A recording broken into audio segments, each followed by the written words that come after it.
Hi எல்லாருக்கும் வணக்கம். This is Karthika. Welcome back to my channel mommy's diary. Time பார்த்திங்கன்னா 6:30. மகள் வந்து 6 o'clock எழுப்பி விட்டுட்டான். என்ன தான் எழுப்பி விடுவான், அவனுக்கு எதாவது தண்ணி வேணும்னா என்னை எழுப்பி விட்டுடுவான். எழுந்தவுடனே தண்ணி குடிச்சிட்டு அதுக்கப்புறமா பால்னு கேட்டான். இப்போ தான் டோர் ஓப்பன் பண்ணி பால் பாக்கெட் எடுத்து பாலை காய்ச்சினேன். அதுக்குள்ளே வந்து சும்மா தான் உட்காந்துட்ருக்க போகிறோம் அப்படின்ட்டு கோலம் போட்டுட்ருக்கேன். மோஸ்ட்லி வந்து டெய்லிலாம் கோலம் போட மாட்டேன்.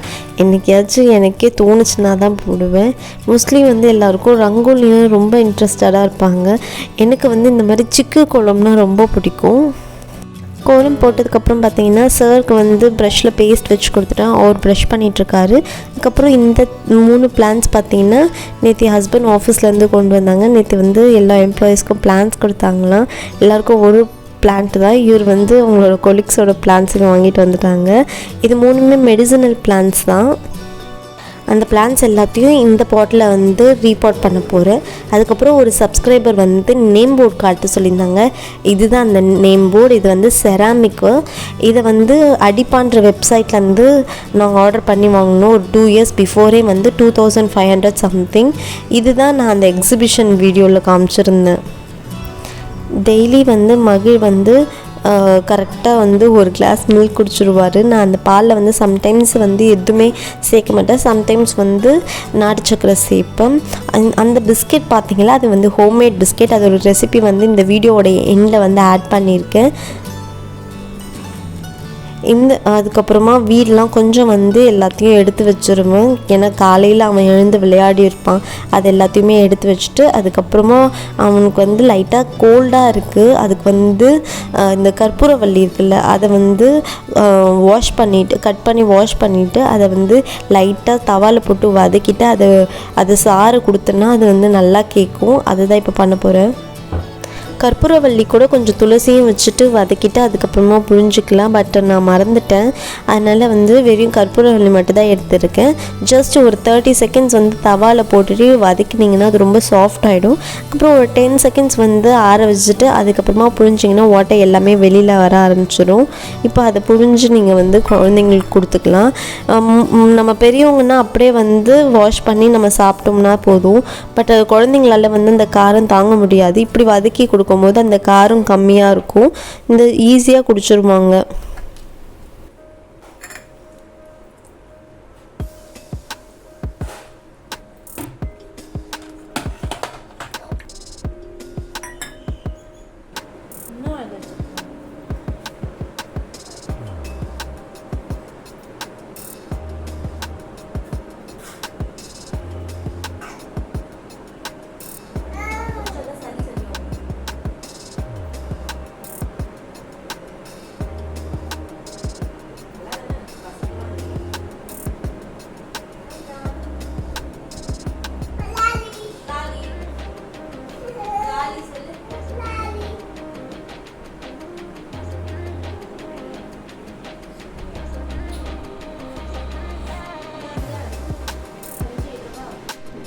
மோஸ்ட்லி மகிழனோட பிரேக்ஃபாஸ்ட் பார்த்திங்கன்னா நாங்கள் என்ன சாப்பிட்றோமோ அதை தான் அவனும் சாப்பிடுவான்.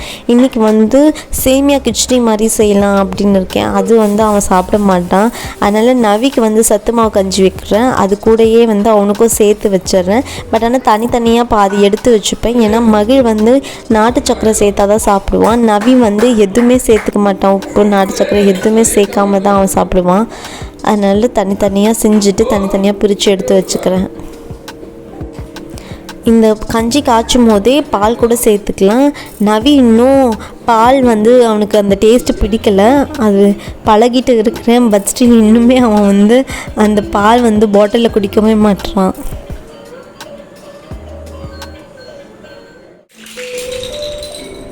கட் பண்ணு.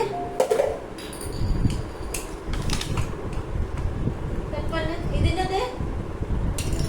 ஸ்ட்ராபெரி. கத்தி அது வச்சிருக்கான் பாரு.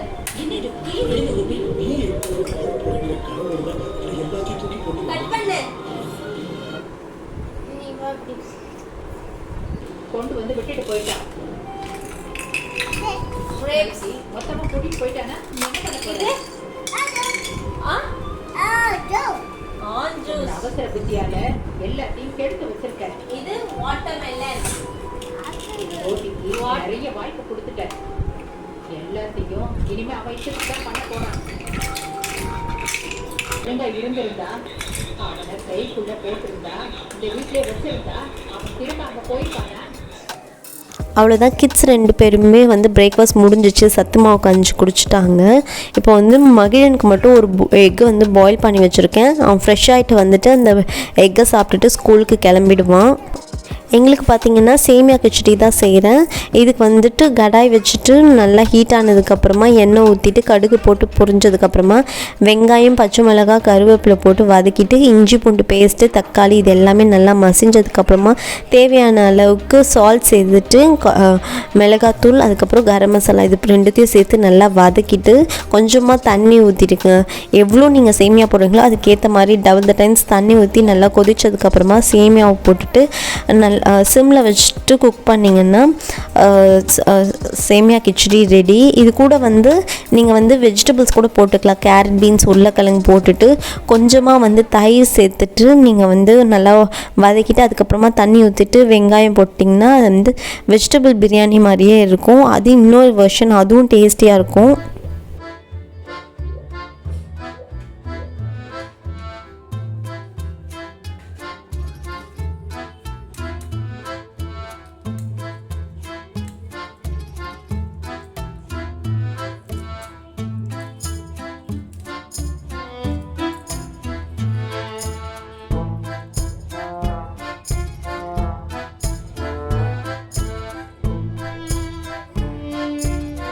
இப்போ தண்ணி நல்லா கொதிச்சிருச்சு. இதில் வந்து சேமியா போட்டுட்டு சிம்மில் வச்சுட்டு தண்ணி வந்து வத்துற அளவுக்கு குக் பண்ணிங்கன்னா சேமியா கிச்சடி ரெடி. இதுக்கு சைட் டிஷ்ஷாக ஆனியன் ரைத்தா வந்து சூப்பராக இருக்கும். என் ஹஸ்பண்ட் வந்து சக்கரை தொட்டுட்டு சாப்பிடுவார். நான் வந்து அப்படியே சாப்பிடுவேன். எனக்கு இதுக்கு வந்து சைட் டிஷ்ஷே தேவையில்லை. நார்மலாக நம்ம உப்புமா செய்வோம்ல, அந்த உப்புமாவுக்கு வந்து இது வந்து கம்பேர் பண்ணும்போது 1000 டைம்ஸ் பெட்டராக இருக்கும். எனக்கு வந்து அந்த பிளாண்டாக செய்கிற உப்புமா வந்து பிடிக்காது. எனக்கு இந்த மாதிரி செஞ்சால் தான் பிடிக்கும். கண்டிப்பாக ட்ரை பண்ணி பாருங்கள், சூப்பராக இருக்கும்.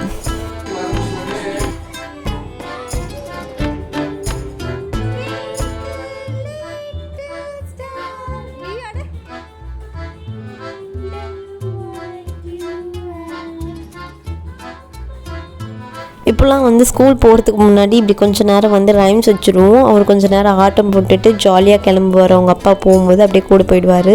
இல்லைனா வந்து அழுதுகிட்டே போகிற மாதிரி இருக்கும். இப்போல்லாம் வந்து மோஸ்ட்லி அழுறதே இல்லை.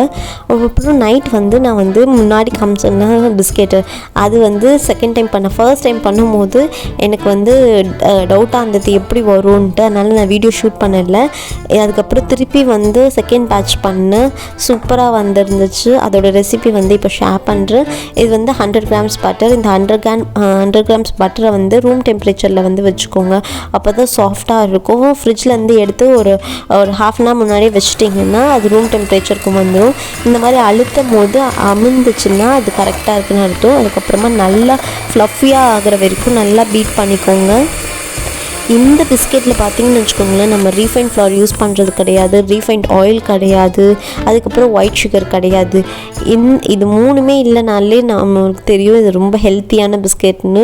ரொம்ப சூப்பர் டேஸ்டியாக இருக்கும். நல்லா ஃப்ளஃபியாக வந்து பீட் பண்ணதுக்கப்புறமா 1/4 கப் வந்து நாட்டு சர்க்கரை சேர்த்துக்கிறேன். அது கூட வந்து ஒரு ½ teaspoon சால்ட் சேர்த்துக்கிறேன். இது 2த்தையுமே சேர்த்துட்டு இன்னுமே நல்லா வந்து பீட் பண்ணுங்கள். இன்னுமே நல்லா சாஃப்டாக இது எல்லாமே கரையிற வரைக்கும் நல்லா பீட் பண்ணிங்க. இந்த பிஸ்கெட்டை நீங்கள் ஒன்ஸ் ட்ரை பண்ணிட்டீங்கன்னா நம்ம மார்க்கெட்டில் விற்கிற சுகர் லோடட் மைதா பிஸ்கெட்ஸை நீங்கள் வாங்கவே மாட்டீங்க. அதை எவ்வளோக்கு அன்ஹெல்த்தியோ அவ்வளோக்கு அவ்வளோ இது வந்து ஹெல்த்தியான பிஸ்கெட்டாக. இப்போ பட்டர், சால்ட்டு, அதுக்கப்புறமா ப்ரௌன் சுகர் இது எல்லாமே வந்து சேர்ந்து நல்லா சாஃப்டாக பீட் ஆகிடுச்சு. இப்போ வந்து இது கூட வந்து ஒரு ½ கப் வந்து கோதுமை மாவு சேர்த்துக்கிறேன். ½ கப் கோதுமை மாவு சேர்த்துட்டு நல்லா பீட் பண்ணுங்கள். பீட் பண்ணும்போது வந்து எல்லா மாவும் வந்து சேர்ந்து வர மாதிரி இருக்கும். எல்லா மாவும் பட்டர் சுகரோடு மிக்ஸ் ஆனதுக்கப்புறமா இன்னொரு ½ கப் கோதுமை மாவை சேர்த்துக்கலாம்.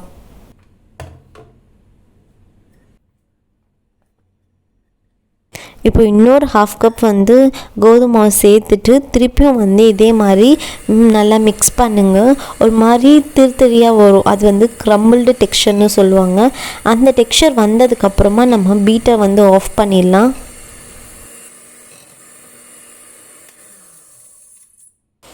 இப்போ பார்த்திங்கன்னா மாவு எல்லாம் அப்படியே ஒரு மாதிரி க்ரம்பிள் மாதிரி ஆயிடுச்சு. இதுதான் பர்ஃபெக்டான டெக்ஸ்சர். இப்போ இந்த ஸ்டேஜில் வந்து நம்ம கை வச்சு நம்ம பிசையலாம். நம்ம கை வச்சு பிசையும் போதே நம்மளுக்கு தெரியும் அதோட மாய்ஸ்சர் எப்படி இருக்குன்ட்டு. ஃபஸ்ட்டு வந்து இப்படி ஒட்டாத மாதிரி இருக்கும். அப்புறம் நீங்கள் கை வச்சு பிசைய பார்த்தீங்கன்னா நம்மளோட கையில் இருக்க சூட்டுக்கே வந்து அப்படியே மாவு வந்து பிசைஞ்சு வந்துடும் நல்லா. இந்த மாவு எப்படி இருக்குன்னா ஒரு சப்பாத்தி டோ மாதிரி ஆகும். ஆனால் நம்மளால் வந்து சப்பாத்தி டோ மாதிரி ஸ்ட்ரெச்சியாக பிரிக்க முடியாது. அப்படியே நம்ம பிரித்தோம்னா அப்படியே பிரிஞ்சிடும். இதுக்கு பேர் வந்து க்ரம்பிள் டெக்ஸ்சர்னு சொல்லுவாங்க. இப்போ வந்து இது பர்ஃபெக்டான டெக்ஸ்சரில் இருக்குது. இதுதான் பிஸ்கெட் செய்கிறதுக்கு கரெக்டாக இருக்கும். இப்போ வந்து தனித்தனியாக பெரிய பெரிய பால்ஸாக கூட நீங்கள் பிரிச்சுக்கலாம். நான் வந்து சின்னதாக பிரிச்சுட்டு சப்பாத்தி மாவு திரட்டுற மாதிரி திரட்ட போகிறேன். பட் திரட்டும் போது கொஞ்சம் வந்து நம்மளுக்கு உடையிற மாதிரி இருக்கும். சைட்ஸ் எல்லாத்தையும் வந்து சீல் பண்ணி நீங்கள் வந்து திரட்டிக்கிட்டு ஒரு குக்கி கட்டரோ இல்லைன்னா ஏதாச்சும் பாட்டில் மூடியோ கூட நீங்கள் யூஸ் பண்ணிவிட்டு குக்கீஸை வந்து நீங்கள் வந்து கட் பண்ணி எடுத்துக்கலாம். இப்போ நீங்கள் வந்து இதை வந்து குக்கி கட்டை வச்சு கட் பண்ணதுக்கப்புறமா அதை வந்து கையால் எடுக்கிறதுக்கு வந்து கஷ்டமாக இருக்கும். எனக்கு ஃபர்ஸ்ட் அப்படி தான் இருந்துச்சு. அதுக்கு நான் என்ன பண்ணிட்டேன்னா ஒரு நைஃபை வச்சுட்டு நான் வந்து எடுத்தேன். அது எனக்கு வந்து பர்ஃபெக்டாக வந்துச்சு. நீங்கள் கூட இந்த மாதிரி ட்ரை பண்ணி பார்க்கலாம்.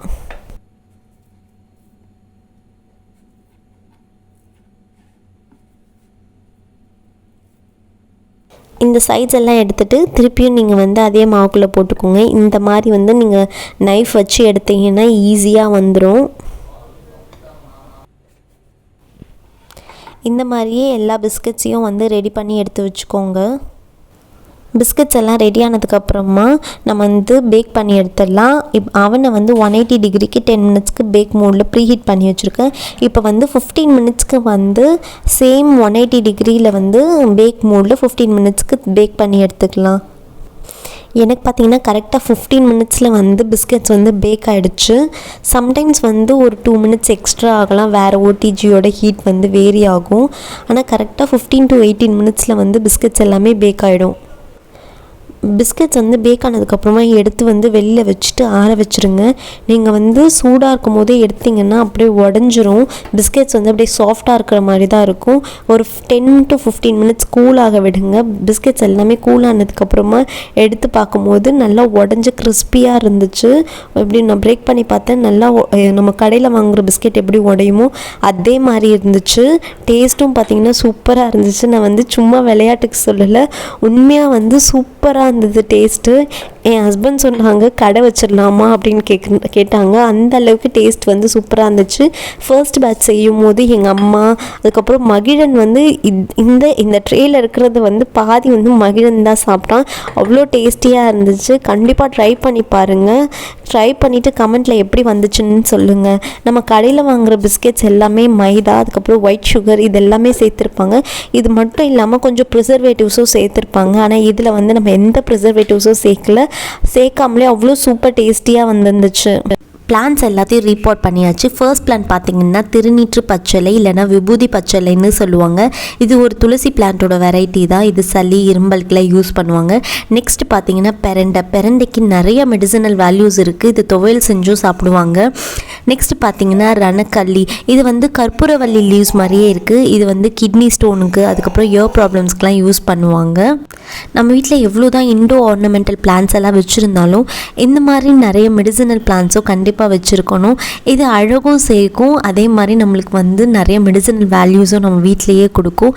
இந்த வீடியோ உங்களுக்கு பிடிச்சிருக்கோம் நம்புகிறேன். இந்த வீடியோ உங்களுக்கு பிடிச்சிருந்தா நீங்கள் லைக் பண்ணி ஷேர் பண்ணி சப்ஸ்கிரைப் பண்ணுங்கள். பாய்.